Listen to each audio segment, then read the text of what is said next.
finals of Stream B here at MWI 2025. Will their reign of terror continue? Navilera already eating a lot of damage in the mid lane, but this is game one between Terror Queens and ONIC Pertiwi. Terror Queens read ONIC like an open book. They know that Navilera definitely wants to try to get that invade, disrupt Yuri, but hold on a second right here. Ku getting a little bit too close, doesn't have any form of reconciliation, no form of escape. She will go down. And ONIC leading the charge. They can't set up that aggression. Pooh trying to chase onto the arena. Navilera not too healthy as of now. They touch and they go. As Terror Queens, their aggression play is starting to hurt them a little bit more. Yeah, a good start actually though from both teams. Terror Queens figuring out that Navilera would try to go for an invade and then countering that, and then ONIC specifically holding Ku in a position where she wouldn't be able to run into a bush to activate Hilda's passive and get healed up. One death already in favor of ONIC, but since it's early in the game, it's not going to affect the grand scheme of things too much. What does matter though is that it gives Sev space. Rui goes to the back line. Takes a huge chunk of damage off of Livy, but heals everything back up. She's all fine and dandy. 20 seconds till the turtle spawns up, but I like the fact that Terror Queens are sticking to their guts. They have the aggressive play. They're pulling everyone back, and Ku tries to go in, but the power spikes are not coming through. She doesn't have that stun as of now, as 4 are coming down her arena, making a beeline for it. Rui on the back line, taking down Pooh. Will not be enough damage as Zaz splits up that team fight. Rui comes back down. Down goes Ku. Navilera comes in for the backup.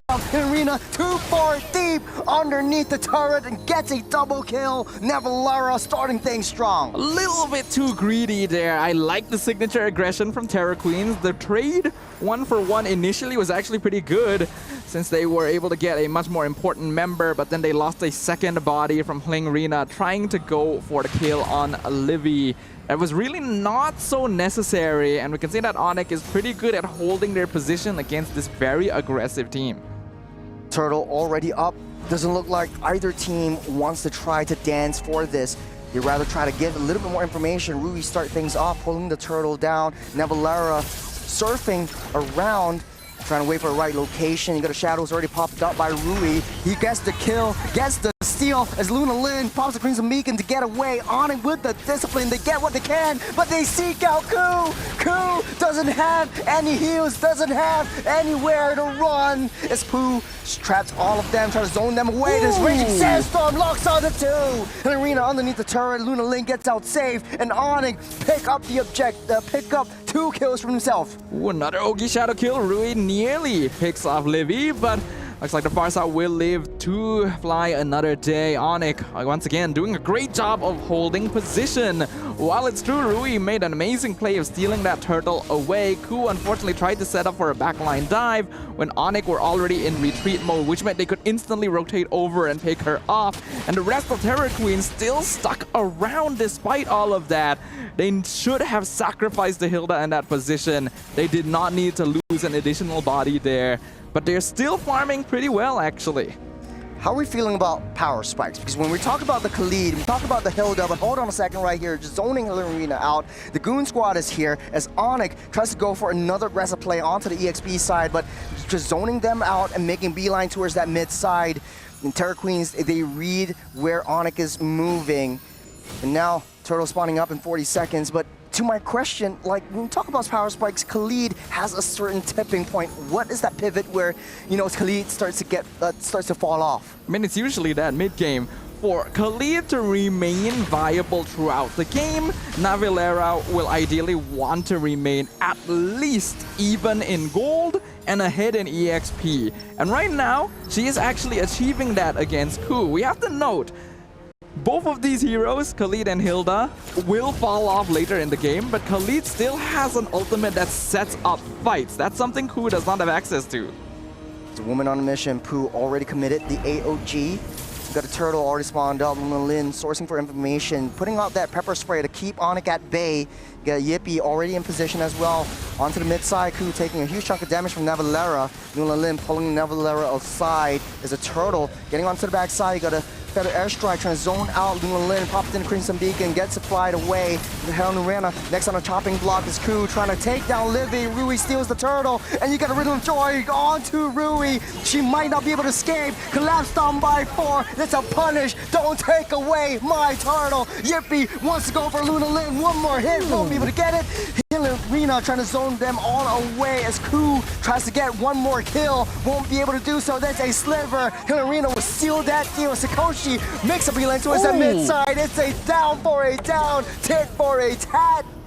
And all heads are falling. It is an absolute brawl. And somehow, Terror Queens emerge as the victors of that all-out chaotic skirmish in the mid lane. Initially, when the fight started, ONIC were actually doing an amazing job of keeping themselves together, not allowing Terror Queens to split them up to take the fight on their terms. But as Terror Queens continued pushing the fight forward, ONIC started scattering, started to try and punish them for overextending. And that is when Terror Queens decided we can fight back, we can trade bodies here. You know, the longer this game goes, I think Terror Queens actually has an advantage, taking 2 objectives, taking down the turrets. And you can see on the bottom side, smaller map, is that they are sweeping ONIC aside. Luna Lin definitely looks happy on this one. You can see that Terror Queens are definitely the aggressors. You know, the reign of terror continues in Land of Dawn. ONIC trying to play their style, taking it slow, steady, calculated. And Terror Queens is not allowing them to do that. They want to sow as much chaos as possible.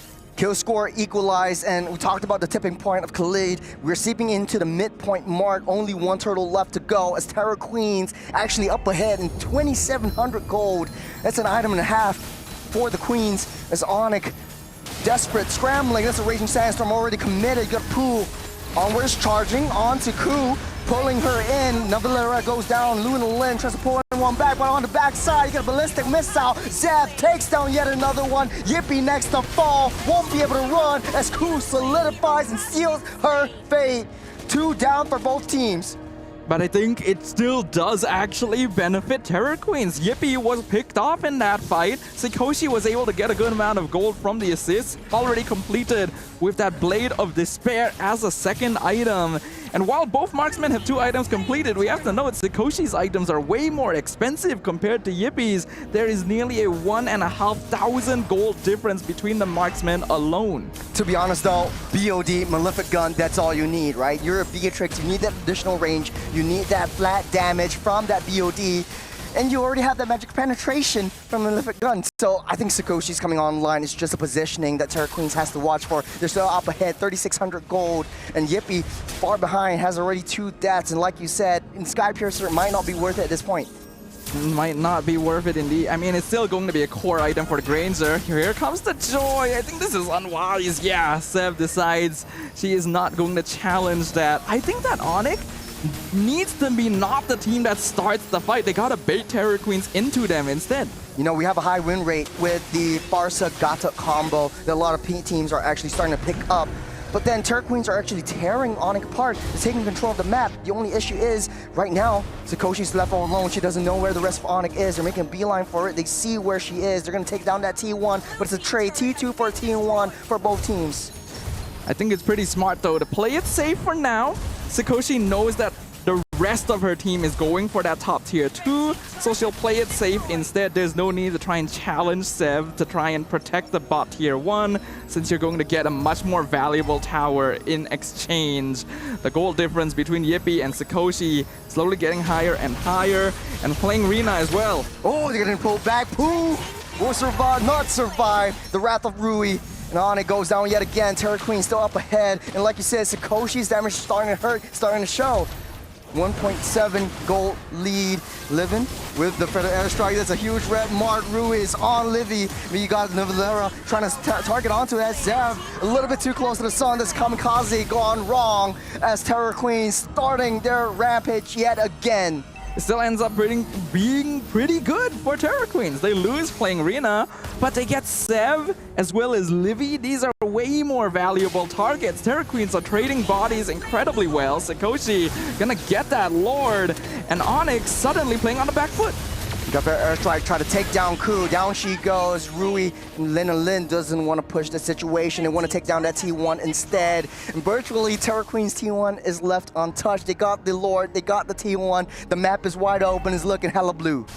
Looking at the itemization right now, we could see a heavy focus towards physical defense on the side of ONIC. Antique cuirasses and blade armors are being prioritized, since ONIC knows Sikoshi is already becoming a problem very, very early on. It does look like Luna Lin decided to go for the Sky Piercer build on that Zeusin as well, so Terror Queens wants to continue playing for brawls. Living with the Feather Airstrike, but you know, is there any silver lining for ONIC? All I can see is, yeah, play defensively, play the high ground. You have the Feather Airstrike clear things out. Zev tries to clear out that bottom side. Lord marching down the top side. Again, I think ONIC really just needs to play. It's a 1v1, but they're clearing out that minions. Zev just waiting for the right call. Won't be able to get it, but on the top side, they're starting a full-out brawl. Lord already charged in, takes down the T3 down to less than half. As Terror Queens again zoning everyone out of the way. Sikoshi just purely on that Bennett's rage. Nevalera starting to fall. She goes down. Arena will pick up that kill. Ku's down too deep, and she will fall by the hands of Yippee. Terror Queens needs to play a little bit more defensively and disciplined if they want to clear things out. But it still ends up being 1-for-1. Terror Queens nearly takes down the top inhibitor, does take down the mid tier too. It's still actually good for them. This is a style of gameplay that is using their own heroes, their own players as resources in order to gain more gold and presence on the map. And it is actually working. ONIC trying to play a slower game, a more controlled approach, and they are getting absolutely messed up. Hellerina getting messed up by Yippee. Gets sent to the graveyard. There's a shadow kill onto Yippee. Able to get that flicker out safe. Bennett's Rage will deal a huge chunk of damage. Get a Raging Sandstorm onto Luna Lin. Able to get out safe as well with Crimson Beacon. As Terror Queens playing a little bit more defensively, Hellerina throwing her body, trying to get those kills. Do you think maybe Terror Queens are starting to get desperate? This might be their power spike. I mean, yes, but at the same time, I think there is a bit of controlled chaos in the way that Terror Queens plays. ONIC needs to take advantage of that. They actually managed to pick off Ku without trading anyone in that case, because Terror Queens are the type of team that want to force things to happen. So just play it slow. ONIC diving again. Luna Lin will get one more hit. Gets taken out by Livy on the backside. Nevalera taking a huge chunk of damage. Gets slain by Sikoshi. Good AOG goes wide. Down into the back line. Zev as well diving deep in. The fight is split up. Rui, a sliver of health. Henrina takes care of Zev. Rui will run back safe. And it's a 2-for-2 yet again. All right. Still an even trade, but at the very least in this case, ONIC was the one to take initiative. Still not the cleanest. The fight was a little bit split up, but Rui ended up in a really awkward position. Ku needs to be a little bit more careful with the way that she actually starts these initiations. Playing Rina as well. Terror Queens doesn't have a very obvious big AoE teamfight ultimate that's used as the go green light for Terror Queens, which means they have to be smarter. Shadow kill, Livy with a sliver and survives, barely making it out. Ku trying to source for more information where Yippee is, and now it's getting collapsed on by 3, getting that punish. You came a little bit too close as Luna Lin able to pull back Nevalera, but that is just tickling ONIC just a little bit as Terror Queens make a beeline towards that Lord. You want to take that down before Zev gets into position. You could say that the Farsa was living on a prayer in that situation. I'm honestly surprised that that was enough damage to nearly take her out, but here we go again. Oh, Nevalera again with the Raging Sandstorm, but it's not enough. Sikoshi from the backline just gunning everyone down. Zev with the homing ballistic missile trying to take down Luna Lin, but just not enough damage. Lorena left alive. Terror Queens, 2 members fall. It's a 2-for-2 once again. As Terror Queens, they just still have Rui. ONIC still has Zev. Zev has the retribution. There we can see ONIC starting to adapt a little bit to the chaos of the Terror Queens. While the trades ended up being in their favor most of the time earlier on, we can see they're starting to favor a bit more on ONIC. The net worth difference is reducing. Sikoshi being picked off there was also very, very unideal because Terror Queens have been relying on this Beatrix to be the main source of damage output. They gotta start taking a step back. The goal now needs to be protecting their backline. The bottom side wave already pushing in. Livy with the Feather Airstrike trying to zone everyone out. Rui tries to get in with that Lord, trying to get another steal, but he's down low. Rui gets it though with the retribution. He goes down. What is the work he said? Sacrifice. Rui actually gets out safe in the nick of time as Ku just taking the hits, taking the blows. Terror Queens continues to show why they are the dark horse of the competition. But ONIC cycling through, they want to try to push this. ONIC, they tried to stop Rui from getting on top of the Lord, and somehow the Hayabusa steals it away anyway. But ONIC are still able to get a good number of structures thanks to that push. Another feathered airstrike. We can see that Livy starting to hurt quite a bit. Oh, they see where Rui is though. Your Shadow Kill, Winter Crown to negate that damage. No crucial resource. Zap wants to try to chase him down. Ooh. Will do it. Talk about that nerf on the Stardom side. That is the additional damage that you need. That Winter Crown, very specifically purchased in this case. Zev knew exactly what Rui would try to do in those particular situations, and that really made all the difference, because otherwise Rui would have actually gotten that 1v1 kill. ONIC, after trying to claim control of the game for the past 5 minutes, finally in control. And Arena will take a huge chunk of damage, but she'll be fine and dandy. ONIC has their eyes set on that purple buff. They'll take all the resources that Terror Queens have left behind from a massive 6,000 gold lead down to only 100 as ONIC clawing their way back up in this game. And that's the scary thing, right? I do feel like ONIC still has better late game scaling, and it's even better in the case that Terror Queens are just throwing themselves at them. It worked pretty well in the early to mid game when they had a gold advantage, but they no longer have that. It's a very much a 50-50, and ONIC has more DPS. Starting things off with Pooh's taunt, but he took up that orange buff, getting pulled back for airstrike to deal a lot of damage. He has that immortality getting popped up as well. Zap tries to go in all kamikaze mode. Now Valera with the raging sandstorm miss all that targets, but Ku is deep into enemy territory. Now Valera will fall by the hands of Luna Lin as ONIC again throwing and sacrificing that Khalid. 2, 6, and 9 for this Khalid. And we talked about how well her power spikes were. And now in the mid to late game, what is the play for Valera?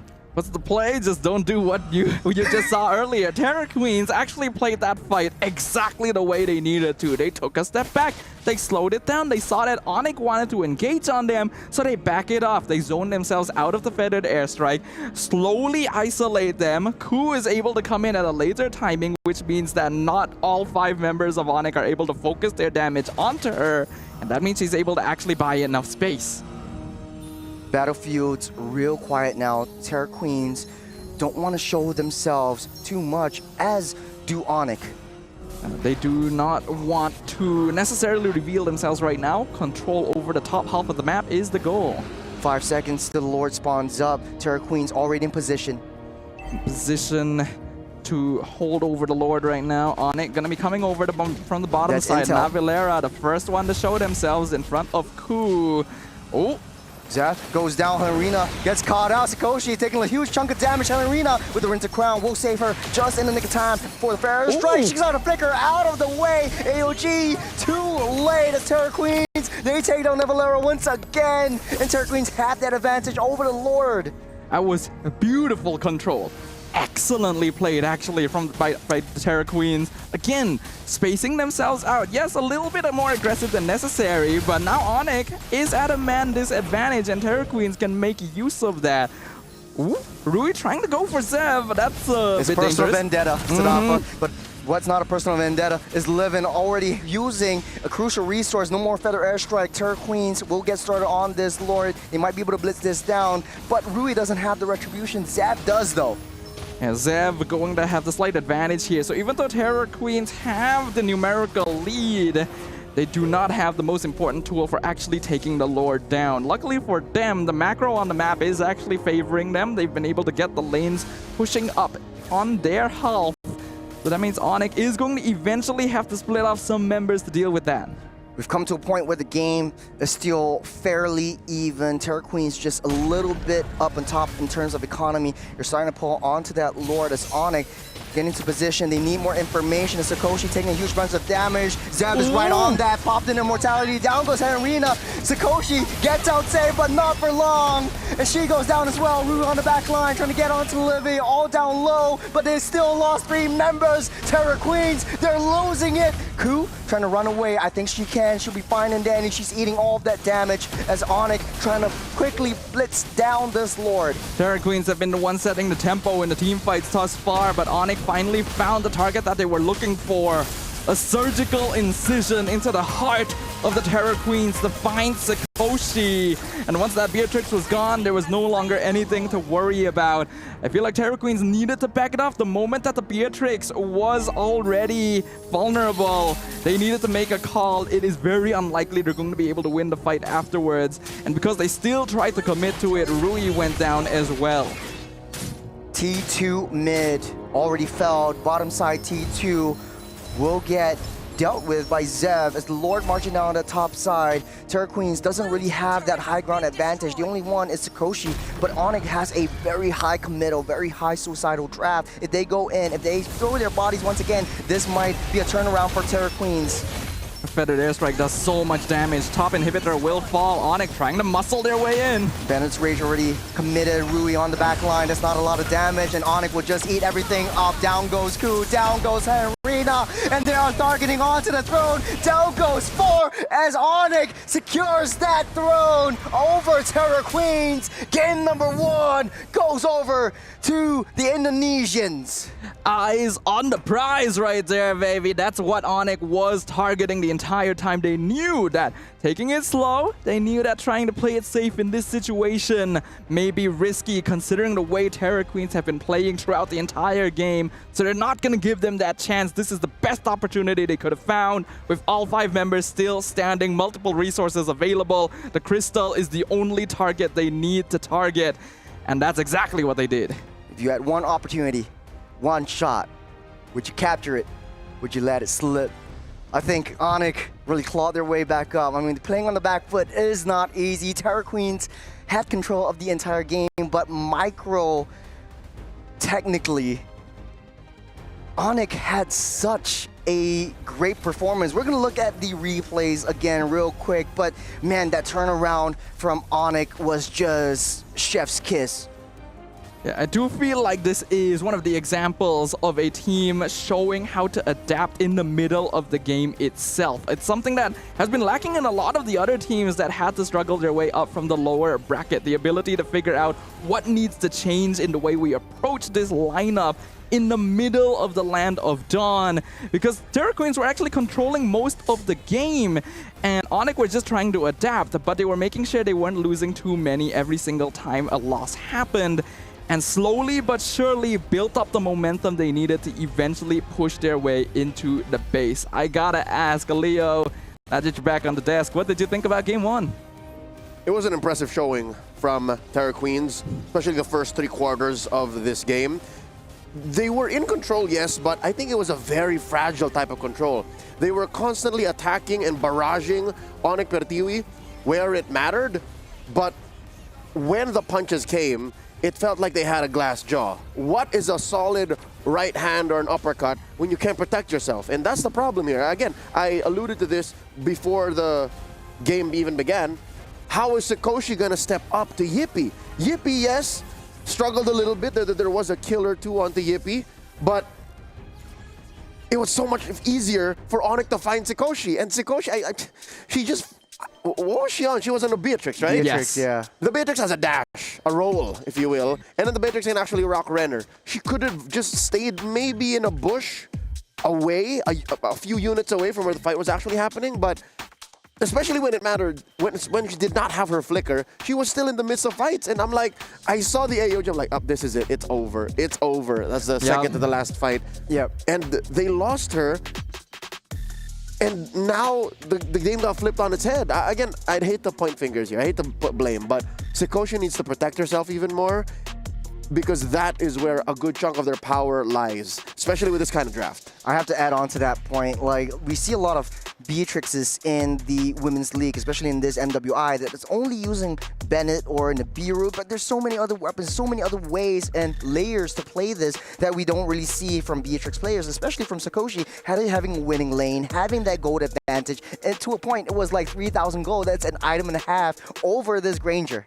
Yeah, the thing is though, there's a reason why most players go Bennett and Nibiru. They're the most consistent. They're gonna be the most effective once you get into the late game. That's and right. They both do AoE damage, so you can wave clear, you can team fight. It's very solid.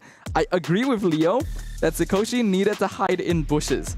That's the only thing that Terra Queen actually needed to change, because their way of playing, their controlled chaos, is actually very practiced. You can see they're very good at advancing the fight slowly while picking off members one by just diving in and causing ONIC to scatter. But ONIC did not bite onto that bait. The longer the game went, the more they realized if we just find the Beatrix, we win the fight automatically. And that happened very often. Ku dying should be a part of protecting Sikoshi. Her deaths and her life should be worth more than Sikoshi's when it comes down to it. Like, if I die, that means you live and you kill too. That is the exchange. But so far, it's been 1-for-1.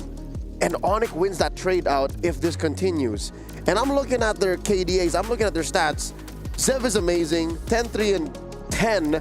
She punished Rui's selfish plays where she tried to get the solo kill. Again, key there would be that winner crown. But I'm also looking at Yippee. Yippee with the recovery of a lifetime. Again, this all-star gold laner is really showing up.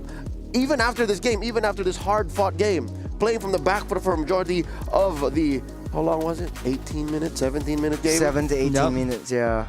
She still deserves to be on top of the food chain. She is currently #1 across all MWI competitors. She beat out Sikoshi, KDA, GPM, DPM, but kill participation though, again, you're slicing threads here. It's a small difference. Maybe Sikoshi can afford to put that down to 40%. Because that's only when it matters, when she finally gets the kill, or maybe even just pushing turrets. Yeah, honestly, I think that one stat actually tells the entire story, because both teams have an assassin whose main goal is to find the opposing gold laner. Zev did a great job of locating Sikoshi a lot of the time, but you notice Rui never really could jump on Yippee because the Granger was never really vulnerable in the fights. It's always standing with the team or hiding in a bush first and then joining later. And most times she just gives up and she goes for, lo and behold, Zev, which is a losing battle. There were so many times Rui tried to take down Zev and Zev just standing there, Winter Crown, all right, I'm gonna kill you. That happened at least once. That anime moment wherein, oh, you walk up to me moment, that happened once and she regretted that, and things were never the same.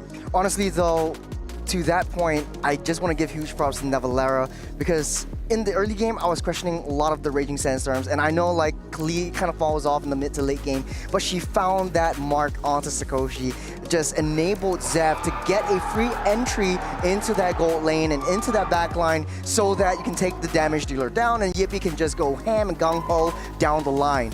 It's additional ways to catch Sikoshi. If not, at least compromise her spacing. The fact that Lunalyn is playing on a Zushin does not help the situation. She's much better on the offense, and when they were closing in on their base, when they were inside defending, you can see that Lunalyn was really struggling. Again, I do believe her build was the usual way to build a Zushin, and that's not very good on the back foot. Our match MVP brought to us by Sony is none other than Yippee.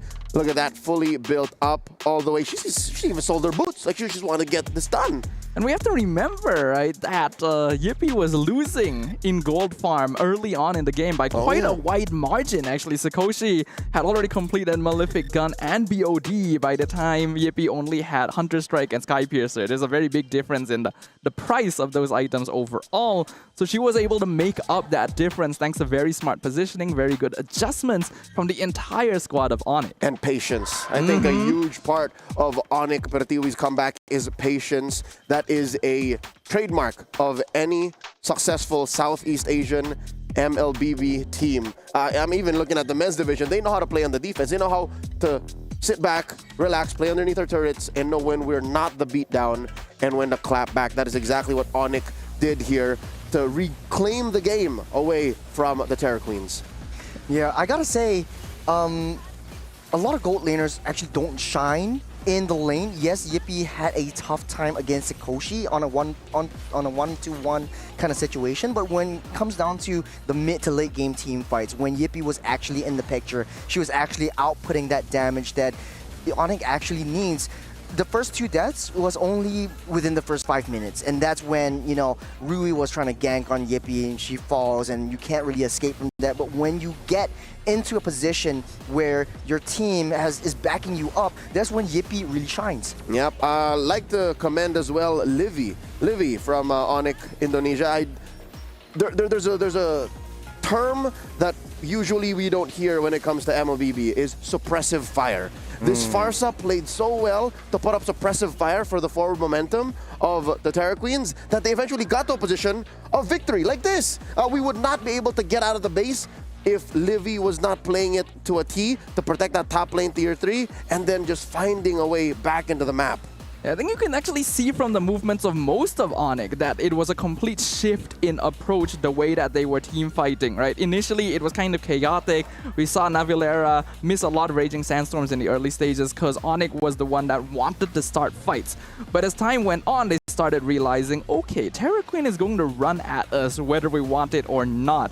We are going to use our resources in a utilitarian way. We are going to use our HP bars as defensive measures and constantly shift our positioning to make sure that Yippee is always standing as far back as possible. Until they were on the offensive, until they got back into the driver's seat. This is contradictory to the well-known mantra of fake it till you make it. What ONIC Indonesia did was take it till you make it, and they were just taking it to the chin. They were taking their losses, rolling with the punches, and eventually a gold advantage and a map advantage made itself apparent, and they went for the juggler. Ladies and gentlemen, first to the board and at match point currently in this quarterfinals bout is ONIC Pertiwi of Indonesia. This contest could not be more tight, given that Terra Queens was in control of a majority of game number 1.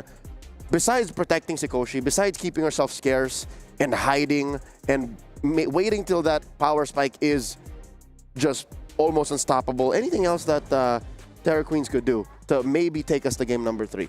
The shift forward is in one of 2 directions. You either change up your gameplay style so that you are able to adapt if necessary, or you draft heroes that are meant for chaos. I think a lot of the draft was pretty suited, but the Zusin is better for slower engagements. We'll see if that is the same approach. Terra Queens on the play. ONIC Pertiwi answering back. Coach MSK, Coach Siku at the helm. This chess battle, this contest of minds setting up the draft for game number 2. Gentlemen, it's all you. All right. Thank you, Leo. Let us go ahead and take it away, Churros. How about you? What do you think needs to change for game number 2?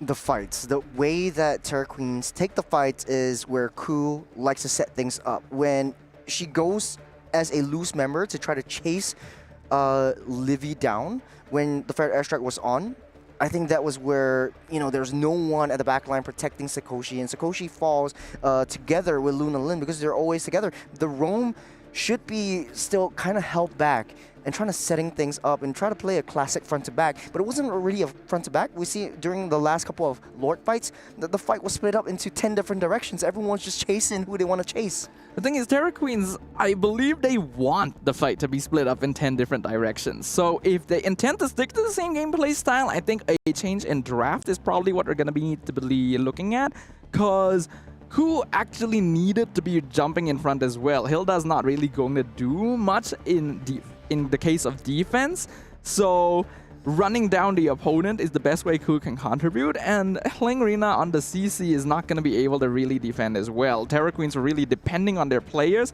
holding their own positions in a lot of the fights, and that worked initially, but then got adjusted too. We're starting things off with the first phase of the ban complete. But one thing I noticed was that ONIC is actually respecting this Hilda. On the other hand, Terra Queens will first pick that Joy, denying it over the hands of Zev. Everything looks pretty much even Stevens for Terra Queens, but that is typically the Gata Kacha spot, so they want to pick that up alongside the Farsa, which is highly valuable. So we go back into Terra Queens. Still very safe, very universal opening, good damage, good bulkiness, get out of jail free card, and these 2 heroes generally clear mid lane very fast as well. So there's no argument for me to open up in this way, and ONIC will be able to use that to hide the strategy going into this game too. what about the Uranus? I mean, Helen Arena also played a heck of a Uranus. Now that the Hilda's gone, you want to play aggressive. You could play a loose member with the Uranus instead, but they want to go with the CC. So Uranus not in question again. CC is fine for getting EXP lane dominance and is actually quite suited to the style that Terra Queens wants to play in the first place of diving into the backline. Since they do go for a Granger this time as well, I do hope they put Ku on a slightly more defensive optimized roamer so that you don't have both of your frontliners running all the way into the enemy and leaving you vulnerable. So at least right now, you have some sort of like backline disruptors, and you have sort of like a traditional front to back in that Granger, and you have pretty reliable scalability in the late game. But the Porcupines will secure the Airtail as their last pick. And moving on to the second phase of that band, what's left for Terra Queens is actually the Roam and the mid lane. And what's left open is quite a lot of options right here. You got a Juicy, you got a Kimmy. If you want to play a little bit more sneaky, you could always go for, I don't know, like, was it? No, the Loyi was in the second game, but yeah, I don't think Loyi would come out. Yeah, I don't think so. We did already see some surprising mid lane debuts Like just Novaria. earlier. We saw the Novaria, yep, from Foot, I believe it As was. a counter towards the Farsa. So it could be an option. Zusin, I already pointed out earlier, is a bit of a slow mate for what Terra Queens is trying to do. But a lot of the faster mages are not really in the meta right now as well. That's why Farsa has such a high priority overall. Khalid also gets banned out by ONIC, so they're just trying to make sure Terra Queens doesn't have a hero that just straight up bullies the early game. They want to play it a more classic style, which ONIC seems to be better at. Last ban over from ONIC. Could also try to ban out a particular mage. It will be the Juicin ban. So what's left open is basically Kimmy. And I don't think ONIC will be able to pick that up as well since the Farsa is open. I think they're trying to suss out the Kimmy though. It might be a bait for them, and then they have an answer because you could get a dive composition into the back line. I think a Ling would be a good viable option, but it will be the Isun Shin. So they ban Yi Sun Shin, focus on to assassins on the side of Terra Queens. They want Joy to be the one controlling the tempo of the backline dives. With Zusin also banned out, I don't think Kimmy is very suited for the way Terra Queens wants to play. Kimmy Granger is actually a great combination, but it's better for teams that want to scale into the late game, which Terra Queens has not really shown themselves to prefer. An interesting option might be the Valentina for them to steal away the Feathered Airstrike and AOG. Sort of like a matchup and fight fire with fire kind of situation. For the Porcupines, I am really hinting on either Hanzo or even a Ling. Hanzo or Ling is not bad. Fredrin might actually be interesting. Already is pretty good into the Joy. They go for the EXP lane first. A little bit more stable pick with the Phoveus. The Carmilla comes out for Terra Queens. Are they doing the Carmilla Roam? Sicilian? Might be, but then they're pretty glass cannon. But you have a lot of like, once you have the Blood Pact, it just splits up that damage like nobody's business. You can actually still go Kimmy here. It actually matches up quite well with the Carmilla. Yeah. Without relying on late game scaling like the Sicilian. But again, not very suited for the way Terra Queens wants to play specifically. So we will have to see here. Man, I'm thinking Kimmy would be a good option. The Zask. The Zask and Camilla. It's zone control at its finest. And the Fanny actually finally comes out over the hands of Zev. You're feeling good about it though. I was wondering, because it's not very often you leave your jungle pick for the very last in the draft. So I was thinking, are we going to see a Fanny here? But I didn't actually expect it to be locked in ONIC, setting the stage. Hey, what are you saying? Fanny is Indonesian flavor. It's uniquely Indonesian, and they love their Fanny. They love their high mobilities, but we're jumping into this game. Any last thoughts on this draft? Okay, it's gonna be interesting. It's a little bit more difficult overall for Terra Queens. Yes, their heroes are capable of taking care of themselves, but their overall teamfight presence is much more lacking in comparison to the side of ONIC. And then when we look at the early game potential of Fanny, it just becomes absolutely terrifying.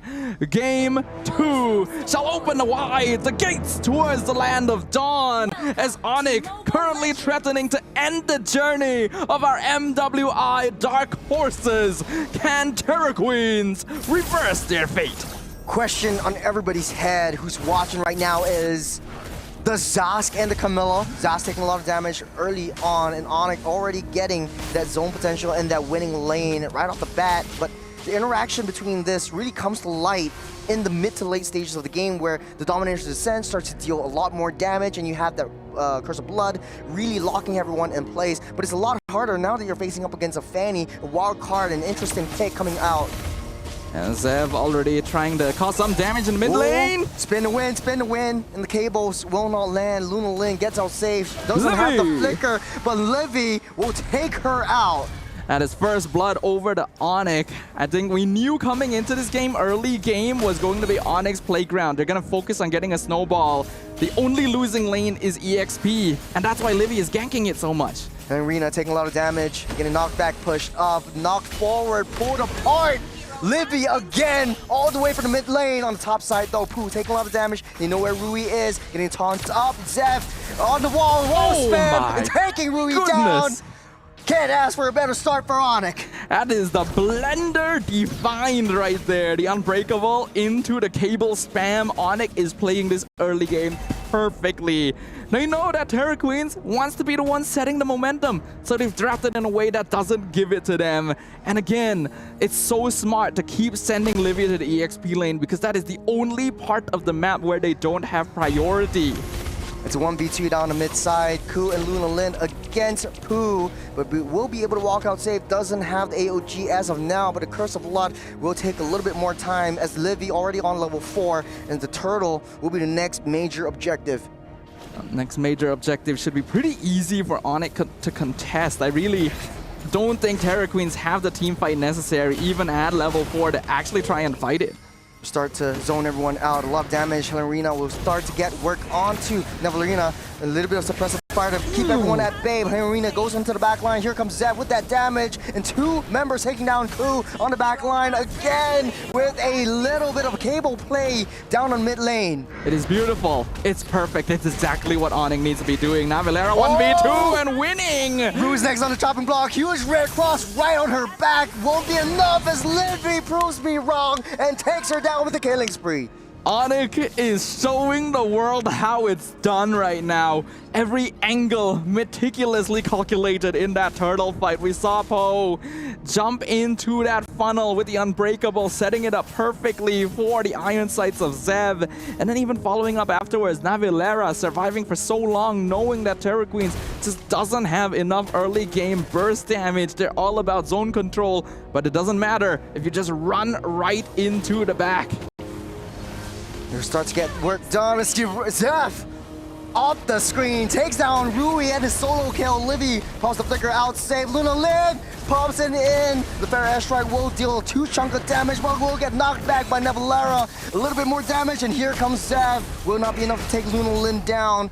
ONIC staying disciplined will hold back and take down still the first turtle. ONIC have been hiding this secret weapon. They've been waiting for the opportunity to bring it out. And it is terrifying. The Terra Queens have not been prepared for this. It is exactly how the game is meant to be played. It's exactly how the composition is meant to be executed. And unfortunately, the unusual draft coming out of Terra Queens this game is not doing them any favors. Already a 2,000 gold lead in favor of ONIC. The only lane that is keeping up in gold is going to be Sikoshi. So Terra Queens might want to put more attention over there. Zev, cable a little bit too far and out of the way. Swing, and Zev will get taken down. Shut down by Rui on the top side. Luna Lin takes down Livy with the Domineer's Descent. That's a lot of damage coming in from that Zaz. As Pooh gets taken down as well with the double kill. But here comes Nevalara. She will make it count underneath the turret. Yippee, one more hit onto Sakoshi. She will get out safe as both gold laners are holding a personal vendetta against each other. That was actually massive. Oh, that was close. Just a little bit sooner, we would have found them there. But Terra Queens actually got a really good trade. All of a sudden, the 2k gold lead is reduced to only about 600. Sakoshi was the only survivor of the skirmish, and we already pointed out that she is going to be the most important member for Terra Queens to keep alive. I do think ONIC dived a little bit too deep there, and Zev, trying to go for the solo kill when she was that low on energy, gave away that shutdown gold as well. Luna Lin starting to come online as well with the damage in with the Domineer's Descent, but we've yet to see the Curse of Blood actually make a huge impact in any of these team fights. And not yet, because unfortunately Curse of Blood is very conditional in the way that it is used. It's a big AoE, but it doesn't nearly provide as much impact as something like Implosion, for example. Oh, Luna Lin! One more frame and she might have been saved as Livy takes her down. Ku a little bit too late for the backup as well. Pretty sure Luna Lin actually ended up dying to the lethal ignition burn right before entering her ultimate. That's very unfortunate, because if she was able to jump in, it would have bought a lot more time. ONIC can now use that numbers advantage to secure a very easy turtle. Nice little trade. Rui knows that they can't contest for this turtle, so they'll push down, slow push down that top side instead. But they're pushing that situation though, waiting for the right time. Zeb trying to find a right angle onto Ku, but it's hard to break down. There's a Curse of Blood onto 2. As ONIC will back off, as Helen Rena on the back line. Nevalara trying to take a lot of burst damage, tickling, and the Dominance Descent will get held on a little bit too deep, forced to use that flicker out of the way, but here comes Yippee with a huge burst of damage. One more hit and Ku might be able to fall as Helen Rena on the back line, dealing on to 3. Now, ONIC is staying a surprisingly long time here, but they do end up in control in the end. I'm kind of surprised they didn't go for that orange buff, but Sev is not around, so it's a bit difficult to do so anyway. And now Valera, we can see how difficult it is to remove the Phobius at this point. Went for the Radiant into the Dreadnought, so covering all the bases, and a lot of Terra Queen's damage is very slow, so because of that, they're not able to quickly burst a target down. We're slowing things down. First Lord spawning up in a minute as Terra Queens are still struggling. But it's still kind of even. 1,300 gold lead. It's not a lot as ONIC still has to maintain that wave pressure on the long lane, the short lane. Side waves are still pushing in favor of ONIC. It really isn't as bad as it seemed like after the first couple minutes. That big trade in the gold lane made a huge difference in reducing the gold that ONIC was able to hold on to and getting multiple shutdowns at the same time. Sakoshi is still going to be the main target. Oh, the wall span, Dominance Descent just to save Luna Lin in time, but a huge resource already used up. Zev still has the cables, will be getting out saved. That's the beauty of that Fanny. You can be at the bottom side, pushed in that wave, and you can be in the midst of battle, forcing crucial resources. And this is one of the risks of picking your EXP laner so early as well. That's one of the roles that would have the crowd control to try and stop Sev, but playing Rena locked in the CC very quickly, so ONIC knew they wouldn't have to worry about more than one potential source of CC. Lord spawned up, Terra Queens in position, as is ONIC. Because with the Fanny, you can afford to slow push down. If you have vision of Fanny, it doesn't really matter. For Terra Queens, they need to be able to identify where Yippee is. It's still 0-0-3 at this point, and Sakoshi is finding it hard to deal that brunt of damage, especially with a composition like ONIC that's so mobile. Looks like Terra Queens are trying to force this while Sev is still in the bot lane. Curse of Blood already utilized. Expressive Fire from Livy, trying to push everyone back out of the way. Ku is next on a chopping block down low, as Pooh down in the back line as well, facing up against the rest of Terra Queens, but they are a little bit more disciplined. But here comes Rui, down to Kamikaze, deal a little bit of damage, getting out of the way. A lot of ultimates already spent by the side of Terra Queens. ONIC will try to rush and blitz this out, but Rui actually takes down Nevalara from off the map. Terra Queens are still slowly clawing their way back up. After an extended interaction, Terra Queens actually comes out on top. Rui picks off the Phobius, so ONIC has one less front line. They are in control of the Lord Pit. Zev getting stopped in his tracks. The Lord getting reset. Ku taking a lot of damage from him. Ku getting pulled back. Livy down low with the wings by wings, able to get out safe. But from Yippee from the back, gunning everyone down. A huge find, a huge flag, a huge wraparound that the Porcupines are raising their spikes onto the Terror Queens. But they still managed to get that Lord. ONIC might have taken down 2, but Terror Queens, they stole the main objective. Yippee got a great flank, but at the same time, yeah, she got out of the way, but Hlingrina did the exact same thing. The CC picked off Zev and Livy by herself. So because of that, there was no retry contestation from the side of ONIC. It still ends up being a pretty solid trade overall. As you can see, the CC in the back line causing a lot of havoc. I was busy looking at the Earthel because that was a nice flank, but the Hlingrina was keeping the backline busy. That could have gone way differently if Zev was able to survive against a Wrath of Ku. But that's why you gotta mind your positioning. Fanny, definitely not as strong as she used to be, but still a very annoying hero to deal with if done correctly. Thanks to that, we actually see the gold is completely even.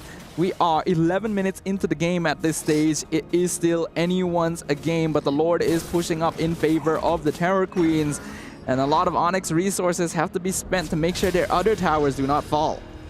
The airstrike keeping everyone else at bay. Lunalin already popped the Dominance Descent, but they can get the reposition, doing a little bit of a tickle onto Nevalera. Sakoshi coming online as well with the damage coming through. They want to take down that T1 desperately as Terror Queens having the Lord push up that situation over the top side. Zev gets out safe. Both these two teams, they're just touching. They're just teasing each other now. I do think that ONIC needs to tone it down once again. They need to adapt, play more towards the team, because Terror Queens, again, really don't have that good of a team fight combination, and yet it's still working. Fair airstrike to kick things off on the back line. Ruiz gunning everyone down with the Rhythm of Joy, but on the backside as well, you got Zev just making things work. 4 members still alive on the side of Terror Queens. ONIC, 2 members fell, and as much as ONIC had the upper hand the entirety of this game, Terror Queens, they're coming back. That was a mistake by ONIC. Again, like I said, you do not need to force things. Play it as calculated. Zev is just clearing the wave here, so it's fine. But they're trying to force it though. Zev with the cable, she misses it, and she goes down. Why? I literally just said, don't do that. They can't hear you, Siddhartha. You're right, they can't hear me. But really, first, you set yourself up for a 4-man curse of blood. This ultimate is not usually that effective, but when you get that many people, yes, it is, especially with Rui running straight into the backline and picking off Yippee. Yes, Zev found Sakoshi, but you lose your own goal laner and more members as a result of that. It is not worth it. We're seeping into the later stage of the game. Both teams are still equalized as Terror Queens has 1 Lord advantage. Next Lord will be coming up now. As now with Zev on the Fanny, just playing as a lone member. She doesn't see that! Down underneath, ambush, able to cable out safe. This Terror Queens, they are reading her like an open book. Zev took an entire pie to the face and somehow managed to fly out while blind. Terror Queens, though, not stopping on the pressure. Instant concealed, runs into ONIC in the mid bush. Yippee just bursting everyone down the back line, but not enough. The Dominance Descent. Yippie's left all alone. Rui chasing her down, gunning her through. Zev tries to deal a lot of damage. Rui taking a lot, but able to manage to get out safe. But a crucial resource have been spent by both teams. ONIC loses the crucial damage dealer. I feel like we need to check with production if the teams are swapped, because I feel like I'm looking at the opposite result of game number 1. ONIC is forcing things unnecessarily, and Terror Queens is winning out by holding their position. I really don't think Yippee needs to force these flanks. Look at how much damage she does. Oh, 2-man Curse of Blood. We're trapping everyone down. Get us curtain call. Zev bursting Lunalin down. Rui making an answer count for Nevalera as well. For airstrike to push everyone away. A little bit of suppressive fire, but here comes Rui with a lot of damage as well. Not enough to take Livy down, but here comes Zev. Not a lot of resources, not a lot of dashes. Getting knocked up by the tsunamis as Ku slowly walking away. Rui takes up that Lord as Zev. Cables out safe. Sakoshi, a lot of damage. Getting taken out. Yippee pops that sprint. Try to gun everyone down. Pooh in the back lines of enemy territory. Yippee finally takes down Ku. Sakoshi takes down Pooh. Yippee So coming in, Zeph on the back line, Arena over the wall. Will get sent to the graveyard as Lord slowly marching down the bottom side. Still, they take that Lord, but there's not a lot of value. It's already down to half. That was here comes Rui once again. Livy will get taken out. Yippee barely surviving, but next on the chopping block, huge red flag on her back as Zav slowly cables down, trying to deal with that Lord. As Terra Queens just taking control of that map, Zav finds herself in the midst of the jungle, forcing Lunalin to use the Dominator's Descend, able to get out safe for now. This is very, very strange from ONIC. They are not playing the adaptive style that we saw from them in game number 1, and that we specifically praised them for. Being able to figure out how to adapt and how to take advantage of their opponent's habits. And yet they are falling into the same habits themselves. They do not need to be forcing these. They can team fight. They have a lot of damage, yes, but that does not necessitate going for these 1v1 bursts. Wait, you have a Gatot, you have a Phoveus, you can buy so much time in the front line, and then Zev and Yippee can come in at the right timing. Both teams mirroring each other's play styles. Wave pushing down the bottom side in favor of Terra Queens. ONIC already cleared things up. That's a neutral lane right there. The play for either side, man, this is a very tricky situation. There are critical heroes that you want to take down. There are crucial members that both teams want to target. For ONIC, it's Yippee. For Terra Queens, it's Sakoshi. But Rui is the one that's carrying everyone on her back. And Rui's already maxed out on items here. Again, Navarella gonna be found. Navarella taking a huge chunk of damage onto the face, getting pulled back, stunned up, immortality popped up. Fu will not be able to save his. Navarella gets sent to the graveyard once again. Terra Queens just slowly picking off one after another. And it is working out pretty well. Again, Terra Queens are now in their zone. They're in their comfort. This draft, which is quite unusual, has actually scaled up quite safely, scaled up quite well, so they have a little bit more leeway in order to start being the ones taking the initiative. They have map control at this point, and ONIC is going to need to try and reset the state of the map by Zev going for those split pushes. Zev does have cables to get out of the way. Helena tries to stop her in her tracks, but the recall will be imminent as Terra Queens slowly but surely trying to clear out that wave and handle this Fanny. Lord spawns up, ONIC already in position. Terra Queens making a beeline for it. See the exchange in the river once again. Rui already deals a huge chunk of damage onto Livy. No more flicker for this Farsa. As Terra Queens, they're trying to push ONIC back out of the way. They know where Zev is. They're trying to wait for it. They're trying to bait her out. Sakoshi gonna be doing some poke here. Zev, as you pointed out, is waiting on the opposite side. Will eventually show herself since she has to clear out the mid lane. Rui just looking for a squishy target to burst down if possible. Terra Queens are the ones holding on to a gold lead, but it's not a very big one. It's only 2K as we approach the 18-minute mark. This is still anyone's game. Yeah, Zev is still out of the picture, but this is a Fanny. You want to stay under the shadows. But now they're trying to force it though. The Fair Airstrike trying to push everyone back. Who taking a huge brunt of the damage will fall as Yippee takes her down. Lunalin takes down that Farsa. And you got a 1-for-1 trade, but here comes Zav, still fresh, still full of life, and taking down Rui. Rui dashes, bobs, weaves out of the way, has that immortality, has that second life. As Terra Queen still can contest for this Lord. That's the problem with that Fanny. You can't dance around this major objective. It's very chaotic the way that ONIC is playing this. Fanny doesn't hold space very well, but the rest of her team does. Zav taking a lot of damage from Sakoshi. Will not be enough to finish that job. The Wind of Nature pops in the nick of time. Yippee from the back line. Rui will take down Navalera from off the mess, splitting that fight once again. That Wind of Nature timing was so good from Sakoshi. The moment Zev left, the moment she saw a sign of Yippee, the button was pressed, and now Lunalin going in. With Dominator's Descent, a little damage. Yippee is slowed down. Can't afford to chase her though, so no more Earthbound, no more main damage dealer though. Dominator's Descent still up. Lunalin pops back out. Terra Queens blitz blitzing down this Lord. Zeph doesn't want to contest for this one. Might be able to steal it this time around. Rui takes it from underneath ONIC's nose. This crew taking brunt of damage from Yippee. Zeph in the midst of battle, stuck up by the curtain call. Nowhere to run. She falls to the ground. We can officially start saying that this is a true reversal from the Terror Queens. ONIC are scrambling like headless chickens, and the Terror Queens are finding the precise moments to punish them for overextending their pressure. They're trying to gain control, but it's going to be very difficult to do so if you are not coordinated in your approach. Starting things slow. A little bit of a zoning potential from the further airstrike. Dominance Descent already utilized by Lunar Lin. Terror Queens slow pushing this, waiting for the Lord to get in position. They need 3 waves to start crashing down onto the T3s. I feel like there's a possibility ONIC might be putting a bit too much attention onto that Curse of Blood. Maybe they're trying not to stand together so that the damage doesn't spread, but... Oh, that's cool, taking a lot of damage, but here comes Rui!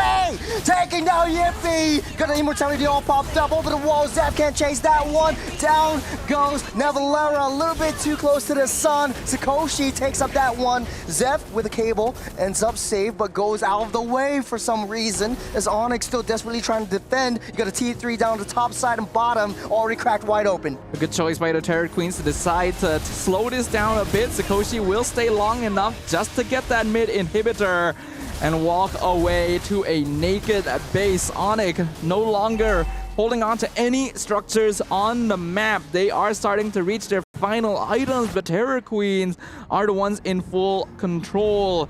Again, the team of the game right now needs to be to slow it down. ONIC is well aware that Terror is very good at forcing chaotic skirmishes. They are going to be very vulnerable if Terror Queens tries to force individual 1v1s, and yet they keep falling into that trap. We're trying to slow things down, but it does look like the Terror Queens are trying to steal away this purple buff, but here comes Rui. Does have the retribution though. Takes it away from Zap and locked it down. AOG a little bit too close though. The Winter Crown keeping her safe for now. There's a one-man Curse of Blood. We take Pooh down. Nevalera will be the next to fall. Nowhere to run, nowhere to hide. As Terror Queens take down 2 from ONIC. This is a numbers game, and they might be able to push this wave. Zap tries her desperate best to clean up these minions and go back to base. It's another crucial defense from ONIC. This might be it though. On the back line, you've been taking a little bit too much damage. Get a fair airstrike already popped up. Curse of Blood down to 2. Ku takes down 1. Rui another. No more Farsight. It's just Fanny against the world as the Terror Queens continue their terror. The Dark Forces continue their reign, Churros. They have done it again. They have proven to us why they are deserving of the title, why they are a team worth respecting. They have once again taken a game off of a team with much more international standing. This could have gone way differently should ONIC play a little bit more defensively and wait for their power spikes, but man, very risky plays, especially from Yippee. You've seen with the Airtel a couple times from the flanks, but man, we're going to a game 3. I am honestly stumped. I am really shocked. We literally expressed that this draft was weird. It probably wouldn't really work out since ONIC's lineup looks a lot easier to work on. Their early game was perfectly done as well in order to control most of the map and start feeding kills into Zev. But then once you got into the mid game, where they actually did have good itemization and good damage, they kept forcing things when they really didn't need to.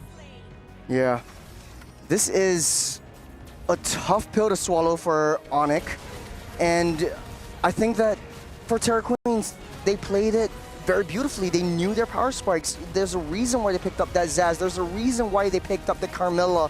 But this is a truly interesting draft that I want to talk more about. But let's hear from Leo. What are your thoughts watching this from the sidelines? I'll be honest with you, my heart is split and my attention has been diverted. Yes, this is an amazing win for Terror Queens, making that Zask and Carmilla work. A throw no caution to the wind, pocket pick that just was enough to stump the Fanny. Possibly the first Fanny in all of MWI, maybe the second if my statistics serve me correctly. But as a quick update, Navi PH has fallen. What? Gaimin Gladiators have swept the defending champions from the knockouts. That is huge. That is what's happening on Stream A, but Stream B, this could be once again another upset. A huge, huge development in the MLBB women's scene. Now back into the action, let's talk about Terra Queens versus ONIC. My eyes were still on the game, all right? I was still paying attention, and here's the thing. That Fanny, there's a reason why, despite it being still mechanically and beyond all logic being a broken hero in MLBB, has a specific window. And those windows were not opened up by Terra Queens. Rui did not back down. Rui did not allow for ONIC to spread them wide. And if anything, it's Terra Queens who stood their ground and said, you know what? If you're picking this fight here, I'm dropping the Festival of Blood, or rather the Feast of Blood. Festival of Blood is an emblem, which is the one you see on multiple heroes here. But I'm dropping the Feast of Blood, and if we're fighting here, we're fighting here. You're gonna regret it. And that's where I think the usually power pick in the Fovius in Navillera's hands kind of backfired.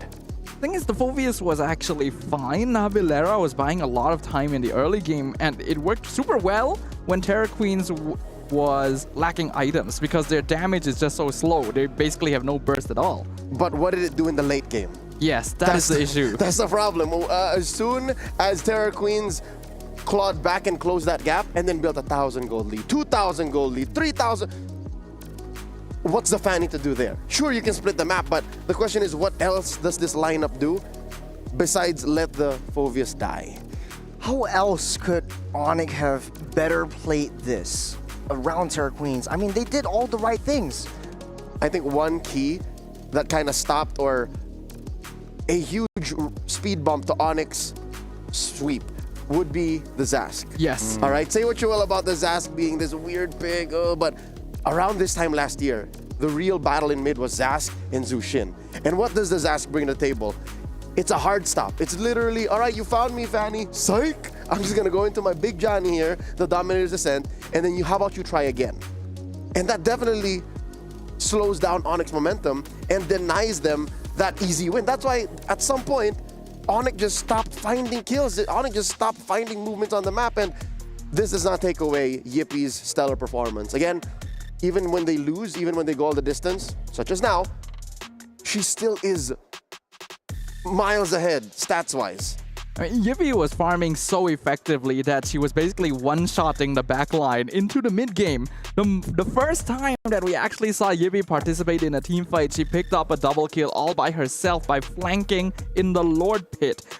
The problem is, she kept trying to do that afterwards, and the circumstances are no longer quite as applied.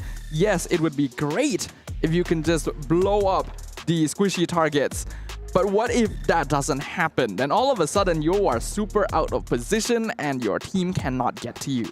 This is the reality situation, ladies and gentlemen, watching from at home, all around the world. Nothing is granted, everything is earned. So goes the Esports World Cup mantra, but as well, anything is possible. ONIC Indonesia could fall here right now in the hands of Terra Queens because they are at match point. One more game away. Looking at the damage dealt, Sikoshi again, respectable 93k, second only to Rui, but she did take 60 on the clapback, which is again for a winning team that went all the way like this. Still quite a bit. I keep watching Sikoshi. I keep looking at her and saying, what else do you need to do to protect yourself? How else can your team cover that up? There were a lot of enabling factors for Rui to deal that much damage, and it's got to deal with the Carmilla. We haven't talked about the Carmilla quite a bit, but you know, this is the beautiful faces around the highest stats on the board. Rui with the highest DPM, Pooh with the highest DTPM, and Rui again. Rui, we've seen Rui a lot of times. Rui is a force of nature. She decides to do things, and there's very little that can stop her. I love that you mentioned the Carmilla. The Carmilla is kind of a force multiplier for Rui, because as soon as y'all enter the Feast of Blood, Rui's modus just becomes activated. Like, she's basically a warm bowl of spaghetti, and Kui's the sauce. Are you just talking about Johnny B? Basically. Hey. I mean, The Carmilla is what basically turns Rui into the ruin You're not wrong. of the opposite side here. Sakoshi still ends up being our match MVP from Sony right here on that Granger because, yeah, the Granger is supposed to be a squishy hero. Isn't usually supposed to eat a lot of damage, and yet she survived 60,000 damage. A lot of times, Sev was specifically waiting to find her, and yet she was the one reversing that fight. And mind you, she is not rocking a Wind of Nature, so she did not fear the Fanny diving her. She just really played with the space, and she, I guess, did it the old-fashioned way. She brute forced her way into a strong position and said to Sev, hey, if you can't kill me, we're winning these fights and we're taking objectives, we're turning this game around, and now we find ourselves at match point. The ladies are actually finding themselves now on their way to their battle stations, getting comfy for game number 3. We'll see the game highlights once more and see exactly where ONIC may have dropped the ball, where ONIC may have slipped up. Do you guys have an exact time stamp as to where this may have happened? The mid lane fight around the, I can't really remember which minute, but we will probably see it somewhere in the highlights. The mid lane fight where Ku got a 4-man curse of blood is where the game instantly turned around. Because up until that point, ONIC was controlling the entire map. They were winning the game. They were doing everything exactly correct. And now that I'm thinking about it, I wonder if that caused them to overthink the subsequent fights, whereas like we can no longer group up. We have to try and split up the fight and just try to ignore the Carmilla because of what happened. The Curse of Blood, rather. There it is. Even right outside the Lord pit, they caught him, and Sev got compromised. Sev got taken out, and that sends the rest of ONIC back. So I think that was past the turning point. That was worse. I feel like it was the area where Arena was actually on that back line, taking down Livy and then Pooh, if I'm not wrong. But this was, I mean, we're not giving enough props to Arena, especially on the CC. Really sort of like this shadow member. You don't really see her, but then when you do, she is super, super impactful, and that turned the tides of battle. Oh, she is on you when she does decide to get on you. And I think that was something that really hindered ONIC from getting into better positions, because they're a very position-centric lineup, and the Fanny is the one that kind of punishes your opponent when you get out of said formation, when you, how do you say, respond the wrong way to how they attack you. So now going into game number 3, we know that the Fanny is a threat, but it's not a threat without responses. Terra Queens, the self-proclaimed dark horses of the tournament, are 1 game away from eliminating one of the powerhouses of the tournament. It's already happened. Now VPH has already fallen. What more? 1 elimination to turn the tides. Will we be witnessing the dethroning of the previous era here is a massive question to ask, and yet we have already received one of the answers, something that none of us would have ever predicted. Even hearing it from you now, I still can't believe that it happened. It's real. So that means that ONIC needs to watch their backs. They are the favorites going into this fight, but Terror Queens have already taken 1 game off of Na'Vi in the past as well, so not a team to be underestimated. Mind you, the Burmese have a legacy of excellence, being the only other country besides Indonesia to share the grand finals spot alongside the Philippines in the M Series. So now they stand at the precipice of greatness, ready to prove themselves limitless here in the first round, the quarterfinals of the knockout stage of MWI 2025. ONIC Pertiwi on the play. Terra Queens answering back with the double. It's Churros and Sdafa taking care of business. One thing is for sure, sir.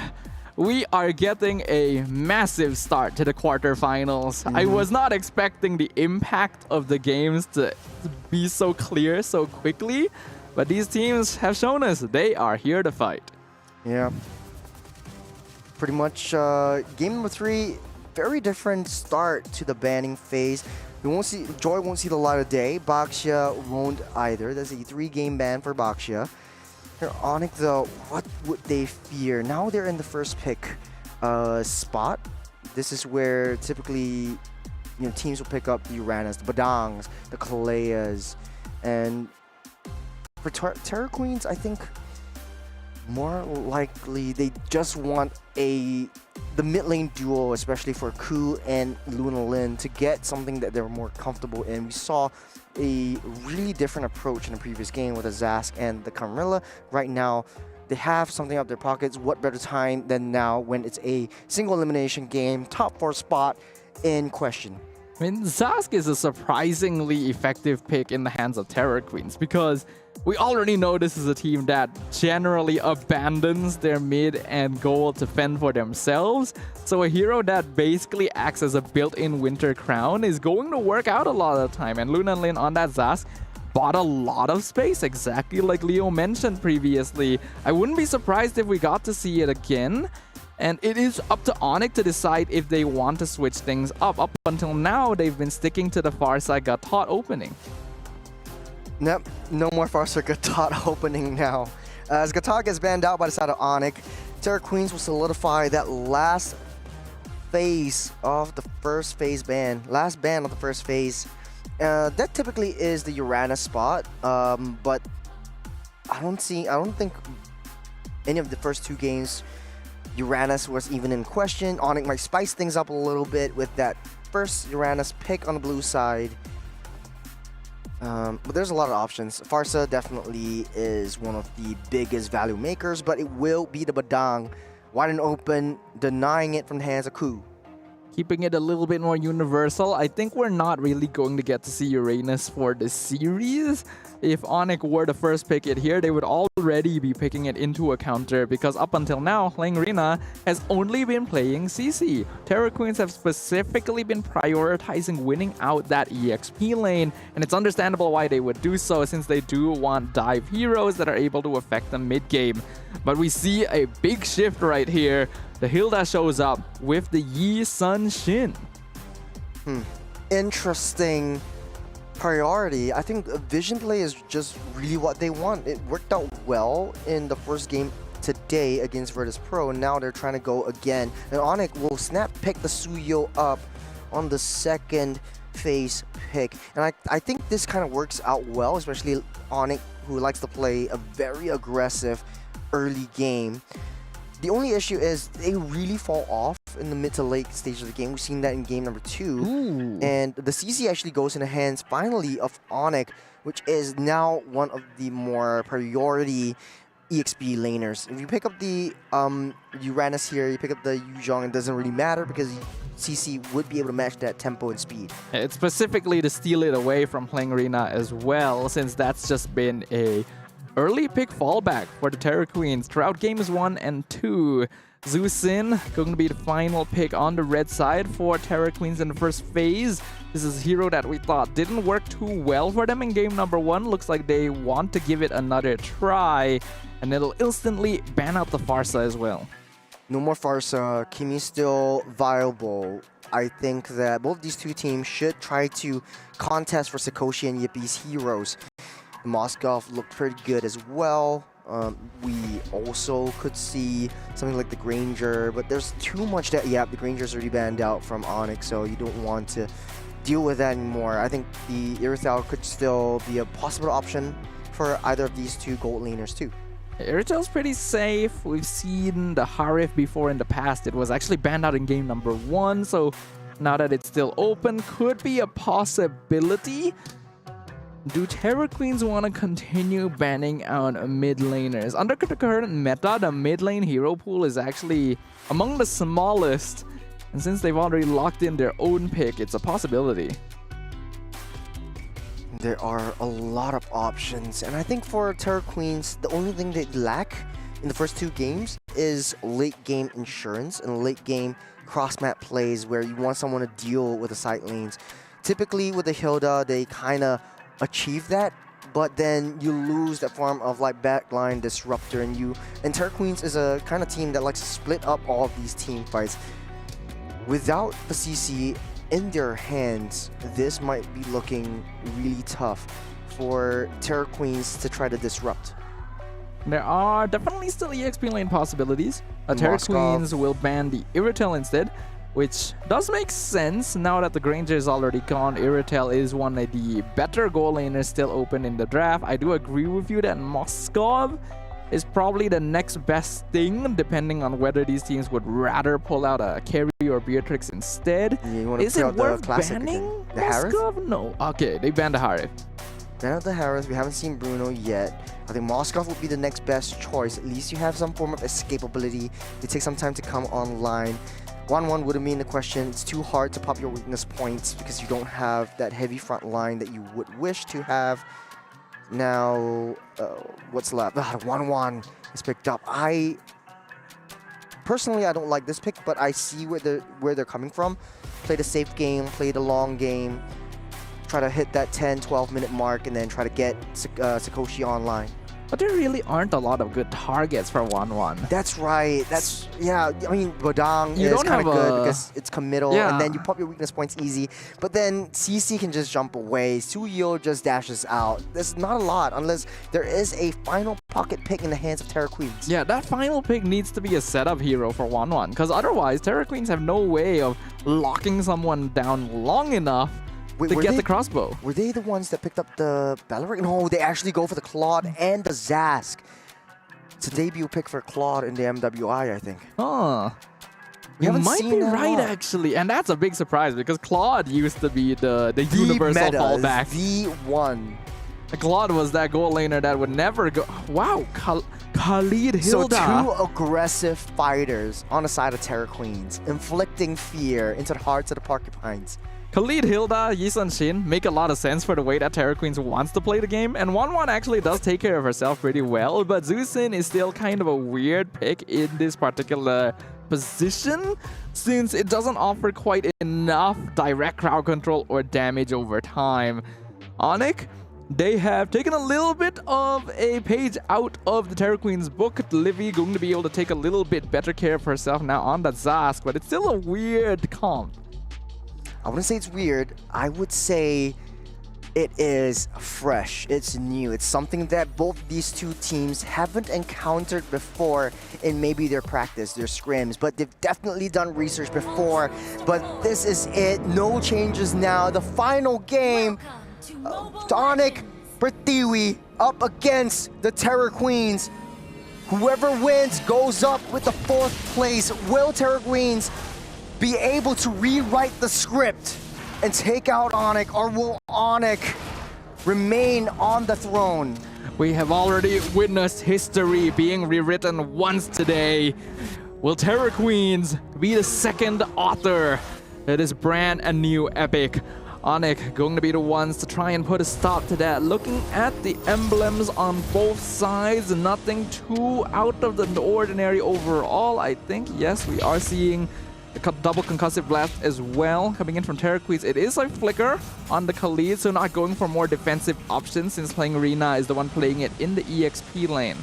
You got a lot of zonal potential using the Nightmaric spawn just to get additional reach over onto Luna Lin, taking a lot of damage so far. I like how aggressive Terra Queens is, and Ku has really adjusted the way that her aggression works. It's not aggressive without reason. She's aggressive and giving intelligence. See, she's on reconnaissance duty. And she sees 4 members. Now she knows she needs to back out. Terra Queen's very disciplined in this game. We can see the instant shift from Rui going up into the goal lane instead, but Yippee gonna choose to play it safe. Claude does have a bit of a hard time 1v1ing 1-1 early in the lane. So the goal of the ONIC gold laner is just to make sure that she is able to farm up to get that Trinity and then come online into the mid to late phase. To be honest, Sadafa, I think we're in for a very long game. 1-1, Claude, very late game heroes, or I would say mid to late. We're seeping into like maybe that 12-minute mark where almost out of full item builds. Thing is, I ordinarily agree, but it's Terra Queens. Just look at the way they play. Yeah, speaking of which, Ku already trapped between a rock and a hard place. Revitalize will keep her safe. No sprint for her, so she won't be able to get too aggressive. But Helena is on flanking duty, trying to find a wraparound. They see where Helena is. The turtle down to a quarter, down to a half. As Terra Queens trying to ramp this up, waiting for Rui to get in position. Turtle gets a reset. I think they're gonna take this slow. Oh no, it's not a lot of reset though. There's a fist crack onto Raging Sandstorm. First blood goes over to Henrina. Rui takes down the turtle. Zap takes down Rui, and Luna Lin pulls everyone back out of the way. Nevalerella takes down and splits up that fight. Okay. Honestly, I gotta give props at this point. Rui's retry timing is actually ridiculous. It doesn't really matter the situation you're in. This girl finds the objectives. They end up trading 1-for-1. It's actually not so ideal for Terra Queen since they lost their jungler, but it's somewhat balanced out by the fact that they were able to take the turtle. So it ends up being fairly 50-50 for now. A little bit of a slower game this time around. None of these two teams want to push the situation too far in. And Terra Queens, they are playing as a unit now. The mid lane duo, clearing out that waves, making the rotations to shift the attention away from the EXP side. They want to take down Yippee as much as possible to identify that that is the critical and crucial player. You got a Mountain Shocker ready. Ku is on Poo duty. Ku trapped underneath a wall and will not be able to escape. Another kill over the Terra Queens as the rest of the Goon Squad coming into position. You got the Dominators, the Nightmare Spawn trying to zone out and deal a little bit more information onto the rest of Terra Queens. So far, so good for the Terra Queens. Definitely making use of this Hilda's presence. Now Valera forced to use Vengeance too. They're trying to rush this down, but Zev! a nice little sever from Zev and taking 2 down. Terra Queens on the back foot, a little bit too greedy there on that T1. Yeah, they stayed for a bit too long. Again, not really putting enough attention on scouting out the rotation from the mid side. The 2-man Blade Surge from Zev set that up perfectly and melted them down so fast. Quick little lane swap. Yippee, a Raging Sandstorm already used up by the arena. I think that was supposed to be a cancel though, but I think, oh man, that was a little bit of a tough position. Blazing Duet just to use to clear up that lane. Yippee knows that arena doesn't have that ultimate, so won't be able to join in the team fight just as of yet. The turtle getting pulled back, getting that reset. Ku keeping the rest of ONIC busy because Sakoshi coming down. It's going to be a 5-man fight, but they're going to ditch that turtle for now, keeping control and getting that pressure onto the mid wave. This first turtle, the second turtle, going to be once again contested. Rui so far has proven that her excellence in being able to secure the retry battles still does have the EXP lead despite conceding a death earlier on. That is the farm speed of the Yi Sun Shin. Ku gonna be okay, but loses out the Revitalize to the flank from the mid lane. I think Terra Queens does need to mind their angles a little bit better. They should be diving further with a Khalid Hilda. There's the power of Yi Sun Shin. Yuri's already level 8, just waiting for the right time to get that. She still Again! from underneath the noses of the Porcupine. Zev too deep in, but won't be able to secure that Q. Q takes one down. Poo falls. Rui as well, but they have the objective on hand. It's a 3-man punish onto Valera, and she will not escape from the lanterns of Lunalin. It ends up being a pretty good trade for Terra Queens, but it would have been even better if they actually got that last hit on Zev as well. It would have been 1-for-3 trade and the turtle. But because that one does end up being the Yi Sun Shin, Rui is unfortunately getting the short end of the stick a little bit. Still though, out-farming Zev at this point. Terra Queens are in their comfort zone. Having this Hilda and Khalid allows them to just run their bodies at their opponents in these first few stages. Looking at the itemization right now, there is a Sky Piercer on the side of Lunalin, and it looks like Rui might be building one too. Yeah, Rui gonna complete a Sky Piercer. Sakoshi also going for a more utility 1-1 build with the Wind Talker and Rose Gold, with a focus on survivability in the early game.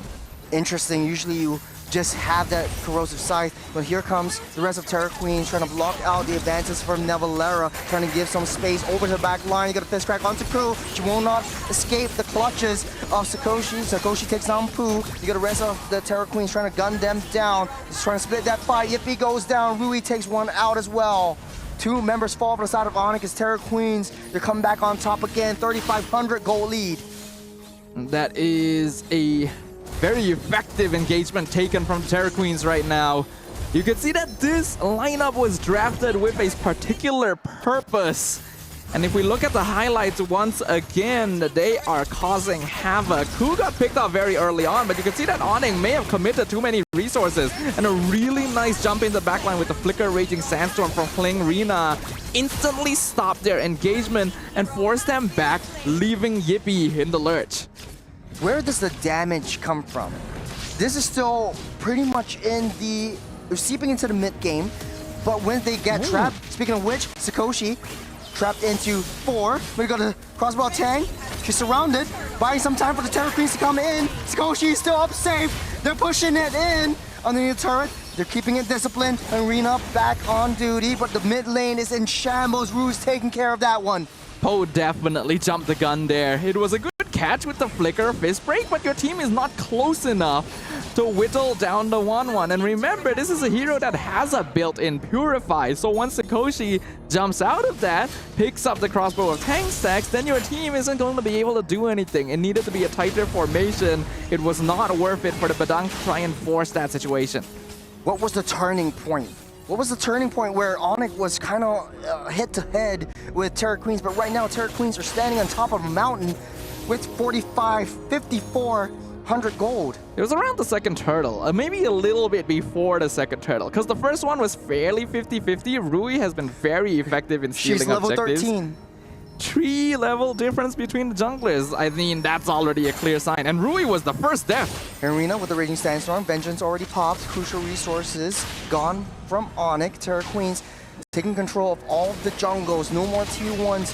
You're dealing with that T2 down the bot side. Fistcrack try to push everyone away. You get Mountain Shocker and a lot of damage from Rui. You're taking out one every round of falls. As Terror Queens are inflicting fear onto the hearts of Porcupine once again. The beautiful Mountain Shocker from Rui. This Yisan Shin, a pick that ONIC just kind of forgot about here. Such a good way for them to engage, catching out 2 squishies, chasing ONIC back, cutting off their escape. Terror Queens are playing this perfectly. This is the definition of controlled chaos, and the gold lead is just slowly building up more and more. ONIC, their chance of jumping back into this game is slimming. There's one more hit. Oh! All the way in. The arrow strikes her heart and takes her down. Zav is nowhere to be found. The Lord comes up. Terror Queens making a beeline for it. They will blitz this down. A Sky Piercer first item. We thought it was going to be greedy coming in from Rui, but it is working out. There's a 2k difference between her and Zev. And that is from the first blood being given over. This Lord is now free. Terror Queens in full control of the map. And normally when you go Hilda Khalid, you are risking a potential outscaling in the mid-game, but their success so far has bought them so much more time. It's going to take ages for ONIC to actually reach the point where they can actually outscale these very oppressive divers. In the early game, Yippee was playing aggressively against the 1-1. Always in her face, always using those shots and taking those damage down, but now Sikoshi's eating all of that up because she has the healing potential from the Has Claws, from the lifesteal effect. Look in the bot side, Zev taking a ton of damage, and Terror Queens are keeping them busy. You got a pepper spray from Luna Lin, trying to zone everyone out of the way. Sikoshi's damage is starting to show. Rui's damage is also starting to hurt. You get a lower margin down on the mid side. Ku taking a lot of damage. There's a fist crack onto one. Ku will fall. Yippee will take that down. Rui takes down another one. It's a double kill for Rui. The Yisun Shin is on a triple. They're looking for the drone. Rui gets out safe. It's not for yet. ONIC still has that defense, but it's a 2-on-4. They have another way pushing in. Are they about to do it right now? The crystal is open. They have the numbers advantage. Again, Terror Queens rewrites the script. 4th place guaranteed for the Burmese Queens. If they weren't the dark horses before, they surely are now. Another Titan